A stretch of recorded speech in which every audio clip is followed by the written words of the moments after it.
Откройте, не бойтесь свежего воздуха. Прошу вас расстегнуть воротничок и ослабить пояс. Ноги соедините, руки опустите. Ноги соедините, руки опустите. Ноги соедините, руки опустите.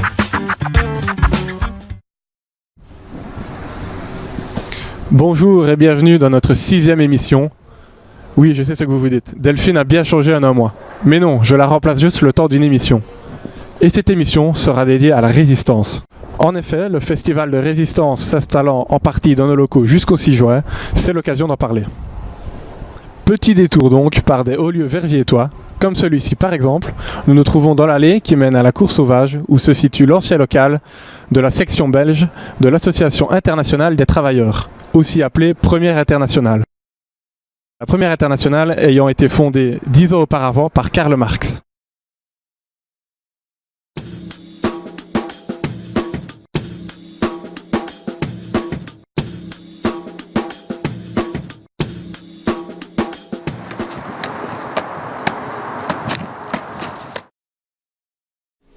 Nombreux sont les membres de l'Amicale 50+ de Dizon exerçant un talent artistique. Le week-end des talents, désormais annuel, était donc l'occasion pour eux d'être mis en avant et exposés le temps de 2 journées. Retour sur cette manifestation artistique.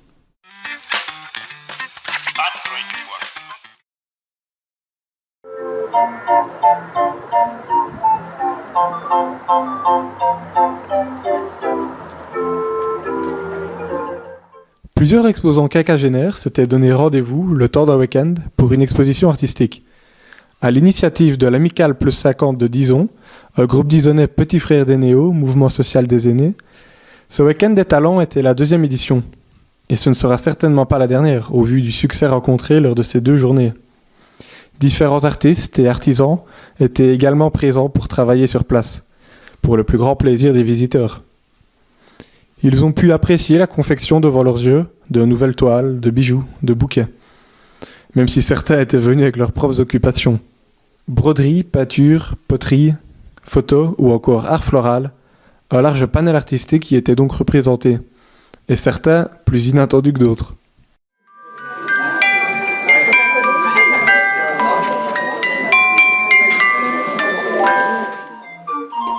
L'ambiance y était conviviale et chaleureuse, grâce à l'orgue de Barbarie jouant des morceaux populaires connus de tous. Assurément un week-end à ne pas manquer l'année prochaine.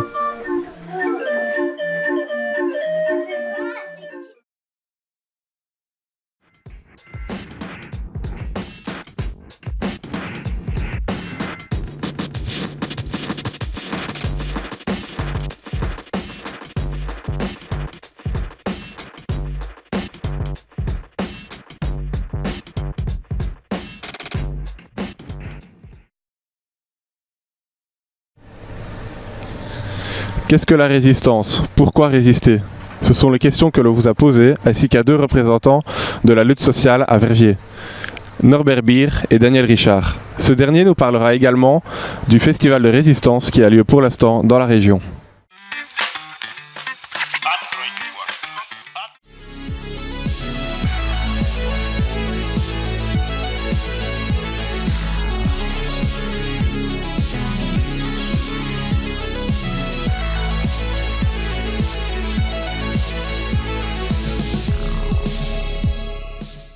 Résister, pour moi, c'est arriver à construire l'autonomie, arriver à gagner en indépendance par rapport au système.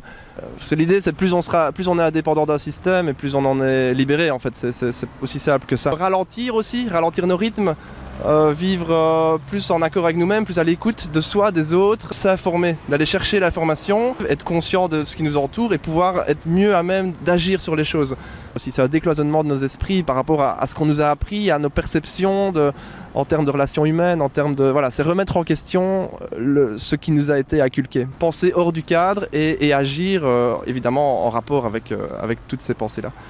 Que fais-tu, toi, personnellement, avec Norbert alors, pour résister au jour le jour, quotidiennement? Avec des potes, on a créé un groupe activiste qui est devenu artiviste par après, qui s'appelle Organistes à colère, donc qui est né à Verviers ici. Et pour avoir un impact à travers différentes actions directes pour sensibiliser les gens dans l'espace public et sur Internet aussi. Ça passe aussi par de l'affichage, en rue, des participations à des manifs. L'idée des graffitis a démarré aussi parce que c'était une manière de désobéir de la manière la plus forte, puisqu'il y avait une grande prise de risque. Ça permet déjà d'atteindre les gens dans leur bulle, parce que c'est très dur en fait d'atteindre les gens dans leur quotidien. En fait, tout le monde est sur ses rails, va travailler le matin, etc. Et donc l'idée c'était d'amener quelque chose de choquant, de résolument choquant, pour un peu secouer le bazar. Parce que c'est dans nos têtes que ça se passe en fait, c'est réellement dans nos têtes. Les barrières elles sont dans nos têtes et la lutte elle se fait dans nos têtes aussi. Contre quoi on souhaite vraiment résister, c'est les logiques dominantes selon lesquelles il n'y aurait pas d'alternative, que les choix qui seraient posés aujourd'hui au niveau de la société ne souffriraient pas de contestation, ou sinon de contestation, d'alternative. Peut-être une des valeurs cardinales de la résistance, c'est cet optimisme qui nous permet de rêver à notre société, une société plus juste, plus égalitaire, une société où en fait on vise un bonheur commun plutôt que des valeurs comme le profit ou l'individualisme.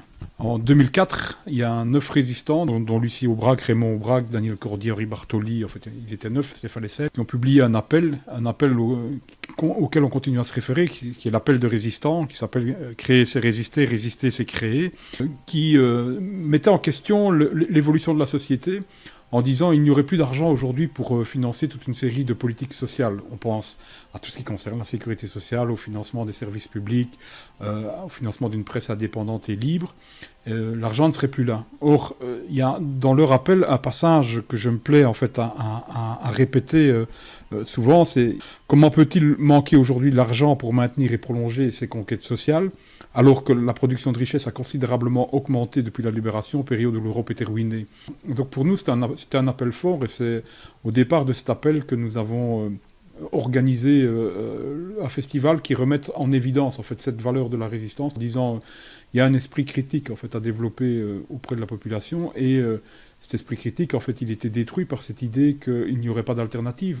Aujourd'hui, en fait, les exemples sont multiples. Hein. Vous voyez ce qui se passe en Grèce, vous voyez ce qui se passe en Espagne, où il y a des forces politiques qui se lèvent et qui disent non, il y a d'autres politiques qui sont possibles, qui maintiennent en fait des droits sociaux, qui maintiennent une protection sociale, qui maintiennent des services publics forts, qui maintiennent une fiscalité juste et progressive. Et aujourd'hui, en fait, quand on dit que nous résistons, c'est à ces politiques-là que nous résistons.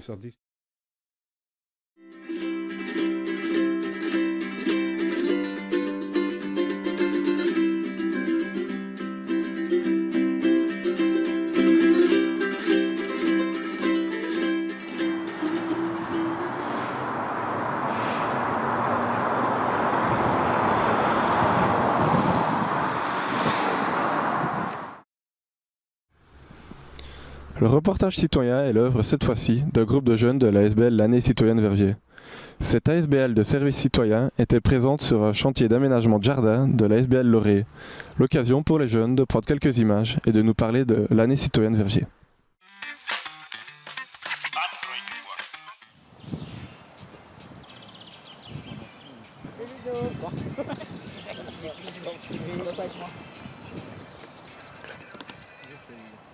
L'association de l'Année Citoyenne Verviers propose chaque année à 8 jeunes de prendre part à un service citoyen.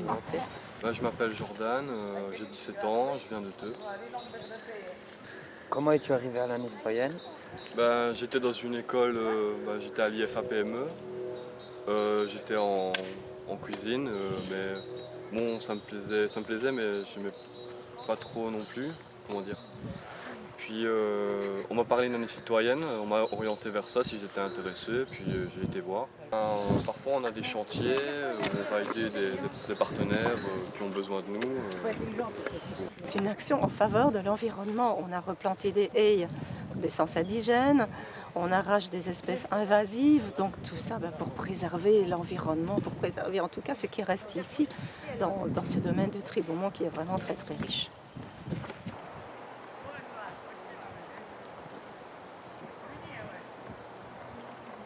Et aussi on a des rencontres avec des personnes importantes qui ont eu du vécu, qui peuvent nous raconter ce qu'ils ont eu dans leur vie. Et ça peut nous apprendre des choses, quoi.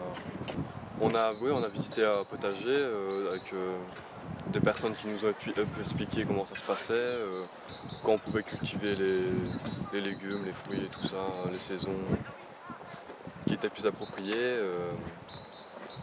Puis donner plus de détails sur ce que c'est un potager en gros, quoi. Ce terrain-ci fait 1 hectare. Il y a 56-57 parcelles. On y cultive, je sais pas moi, une vingtaine de légumes, une sorte de légumes. En comptant comme les fraisiers, les framboisiers. Bon, franchement, un petit coucher de soleil, on se prenait au bain. Et parfois on a comme des journées de vie de groupe où on s'occupe plus de nous, quoi, des jeunes. Rajouter quelque chose? Non, ça va. Il y a rien d'autre à dire.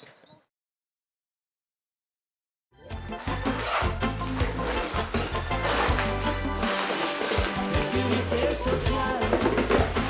Sécurité sociale. Sécurité sociale. Où est-il? Sécurité sociale. Sécurité sociale. Sécurité sociale. Où est-il? Regardez son enfant mourir parce que l'ordonnance qu'on lui avait donnée.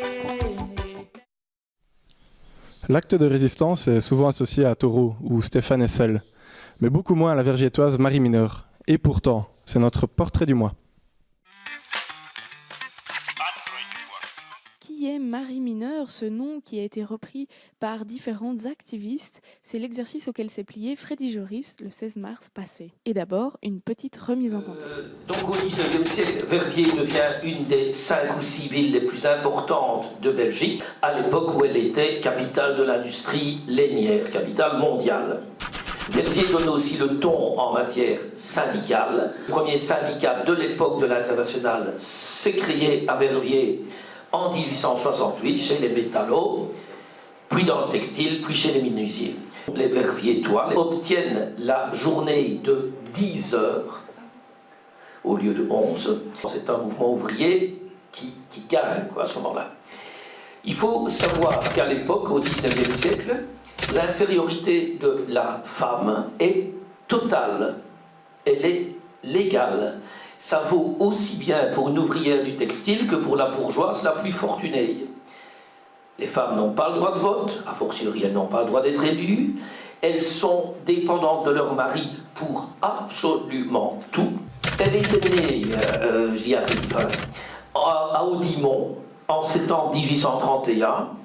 Son père est un ouvrier teinturier et par ailleurs illettré, sa mère est ménagère, il y avait des logements ouvriers de 2 mètres carrés. Partout, le travail commence à 5 heures du matin. Donc vous imaginez, vers 4h30 du matin, je ne sais pas comment elle faisait pour s'éveiller, il faut éveiller les gosses, il faut se lever tous les jours de toute l'année, excepté le dimanche, sans aucun congé payé. Et on fait comme ça, il n'y a pas de retraite, rien du tout, jusqu'à ce que mort s'ensuive. Ce qui est très important à savoir, c'est que le salaire le plus élevé d'une femme à l'époque, c'est-à-dire environ 80 centimes, pas par heure, 80 centimes par jour de 12 heures, ce salaire est toujours inférieur au plus bas salaire du plus bas, du plus bas des ouvriers, quoi. Donc quand Marie Mineur commence à militer dans les années 1870, elle a vécu l'usine. Donc elle écrit des articles au Mirabeau, elle devient une militante acharnée, elle prend la parole dans des table meetings. Que ce soit dans ses écrits ou dans ses discours, c'est toujours contre la religion, pour la nécessité de l'instruction laïque et pour appeler les travailleuses à s'organiser au service de la Révolution. On sait comment elle s'exprimait. La Gazette de Liège la traite de pétroleuses. Donc les pétroleuses, c'était les femmes membres de la Commune de Paris qui, soi-disant, avaient mis le feu au bâtiment de la ville de Paris. Toujours la Gazette de Liège, je cite. « Elle a la voix facile, le verbe haut, et elle parle abondamment et de façon à entraîner son auditoire. » Et alors tout le temps, elle s'exprime comme socialiste révolutionnaire. En 1877, Marie Mineure fonde le cercle L'Athéisme, consacré donc au combat contre la religion, et elle crée en 1878 des cours d'instruction laïque pour les enfants du peuple. Marie Mineure devient aussi active dans l'action laïque qu'elle ne l'a été dans l'action ouvrière. Elle prend la parole un peu partout, à Verviers, mais aussi à Bruxelles.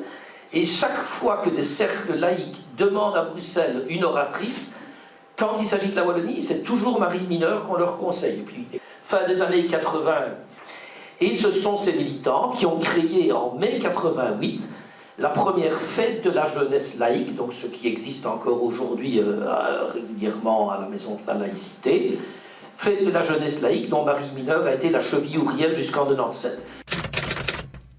Marie Mineure est ensuite tombée dans l'oubli comme le féminisme dans le mouvement syndical. Après, je ne sais plus du tout ce qu'elle devient, si ce n'est qu'elle meurt un jour. Mais vous allez me dire que ça, vous l'auriez bien deviné.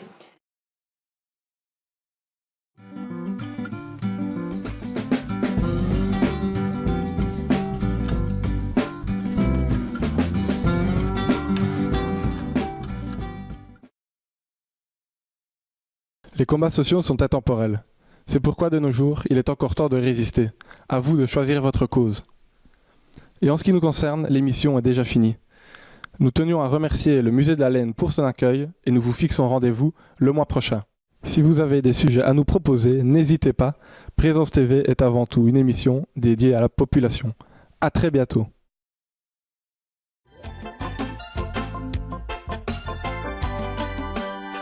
Sécurité sociale, sécurité sociale, sécurité sociale. Où es-tu? Sécurité sociale, sécurité sociale, sécurité sociale.